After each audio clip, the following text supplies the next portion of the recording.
यह चित्र वेबर के विचार से लिया गया है। वेबर का उद्योग अवस्थिति सिद्धांत का जो विचार है उसी से लिया गया है। चित्र के अनुसार हम देखते हैं यहाँ पर एक एम सेक्शन है जो संकेत करता है बाजार को। यहाँ एस आर का सेक्शन जो है जो संकेत करता है सोर्स ऑफ रॉ मटेरियल को, और इन दोनों के बीच में देखेंगे 1 2 3 4 करके यहाँ 10 तक घेरा है, और इधर से भी देखेंगे 10 घेरा है, यानी 10 घेरा को 10 इकाई मान सकते हैं या 10 किलोमीटर की दूरी को माना जा सकता है। तो वेबर ने स्पष्ट रूप से अपने विचार के आधार पर कहा कि आप प्लांट कहीं भी स्थापित कर सकते हैं, मार्केट के आधार पर भी कुछ स्थापित हो सकता है, कुछ सोर्स ऑफ रॉ मटेरियल के आधार पर भी हो सकता है, लेकिन इसके अलावा भी एक अन्य ऑप्शंस भी उपलब्ध हो सकता है। ये पॉसिबिलिटी की चर्चा हो रही है। उस पॉसिबिलिटी में कई फैक्टर आते हैं और उसी में से एक फैक्टर जो है लेबर कॉस्ट को लेकर के है कि अगर हम इस दोनों स्थान से कहीं दूर की ओर जाना चाहें, ये दो ऑप्शंस के अलावा कई तीसरे ऑप्शंस को भी देखेंगे, तो उस ऑप्शंस में लागत क्या आएगा और इनके तुलना में एम के तुलना में चाहे एस आर की तुलना में उस ऑप्शंस कितना प्रॉफिटेबल होगा उसको देखा जा सकता है। तो इसी आधार पर इन्होंने दिया जो ये जो रेखा जो आप देख रहे हैं जो ब्लैक कलर का है, ये आइसोडापेन रेखा है। आइसोडापेन का मतलब होता है, आइसो मतलब समान यानी सम, डापेन मतलब लागत, समान लागत का, यानी कि प्लांट यहाँ भी लगाएंगे, प्लांट यहाँ भी लगा सकते, यहाँ भी लगा सकते, यहाँ भी, यानी प्लांट कहीं भी लगाएंगे तो लागत लगभग एक समान है। तो समान लागत वाले स्थानों को मिलाने वाली रेखा को, जो एक इमेजनरी रेखा है, काल्पनिक रेखा, उसी को हम लोग आइसोडापेन कहते हैं। तो इसी चीज़ों को उन्होंने समझाने का प्रयास किया। उन्होंने अपने विचारों के आधार पर कहा कि रॉ मटेरियल और तैयार वस्तु, उन्होंने कुछ आधार दिया था जिसमें कहा गया कि रॉ मटेरियल और तैयार जो वस्तु जो है, माल जो है, प्रति टन किलोमीटर परिवहन लगभग एक समान है।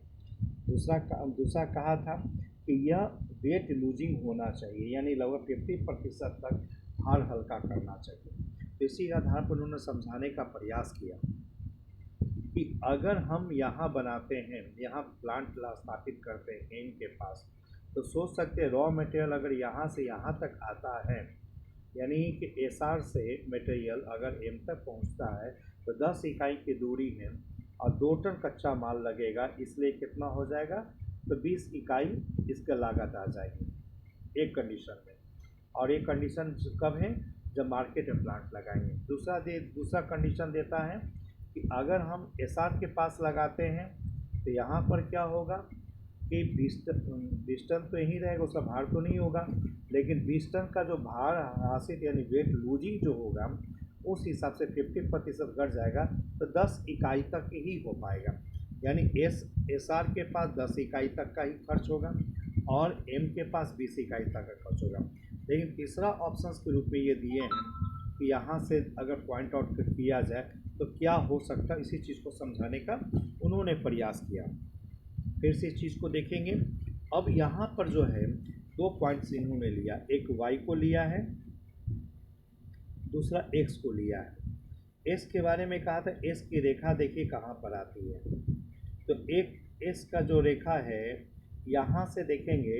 कच्चा माल से, आप देखिएगा कितना दूर है, कच्चा माल से दूरी 10 पॉइंट्स पर है, और एम से लेकर के दूरी देखिए कितना बन रहा है, नंबर 1। दूसरा चीज़ें हैं यहाँ वाई पर है तो वाई पर कितना हो रहा। तो जैसे सबसे पहले हम यहाँ देखेंगे कि जब एम से अगर देखेंगे तो 10 इकाई की दूरी दिख रहा है यहाँ से यहाँ। अगर x की चर्चा करें तो 10 इकाई की दूरी है, देख रही 1 2 3 4 5 6 7 8 9 10 इकाई की दूरी है, तो 10 इकाई, और यहाँ से 10 इकाई इंटू 1 यानी तैयार माल बनेगा तो 10 हो जाएगा। दूसरी चीज़ है एस आर, अगर यहाँ से जाता है तो एस आर की दूरी देखिएगा 1 2 3 4, तो यहाँ से कच्चा माल जाएगा तो 2 टन कच्चा माल जाएगा, तो 4 दूनी 8, यानी यहाँ तक पहुँचने में लगभग 18 इकाई का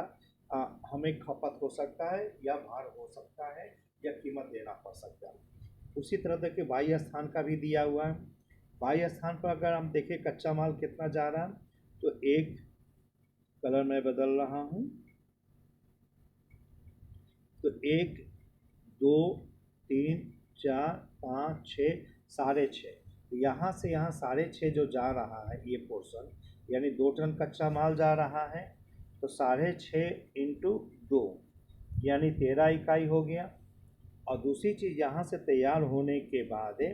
कच्चा माल, अब तो इसका भार 1 हो जाएगा 1 टन, और यहाँ से देखिएगा 1 2 3 4 5 5 यहाँ तक आता है, तो 13 + 5 यानी 18, यहाँ भी 18 है। तो कहने का मतलब है कि एक्स के पास भी हम अपना प्लांट स्थापित कर सकते, वाई के पास भी स्थापित कर, इसी तरह ये इस एरिया में भी स्थापित करेंगे तो एक समान 18 इकाई ही दिखाई देगा। तो 18 इकाई जो होगा वो एक आइसोटापेन के रूप में दिया गया है। पुनः एक बार हम कहना चाहेंगे, ये फिगर बताता है कि प्लांट स्थापित जो इंडस्ट्री का प्लांट है, एम के पास ही मार्केट के पास भी कर सकते हैं, S R source of raw material के पास भी कर सकते हैं, इसे आइसोटापेन के पास भी कर सकते हैं। लेकिन ये दो सोर्स के तुलना में आइसोटापेन तभी सफल हो पाएगा जब वो फैक्टर काम कर सकता है कि आपको कुल लागत में कितना बचत हो सकता है, उसके आधार पर ही इसे तय किया गया है।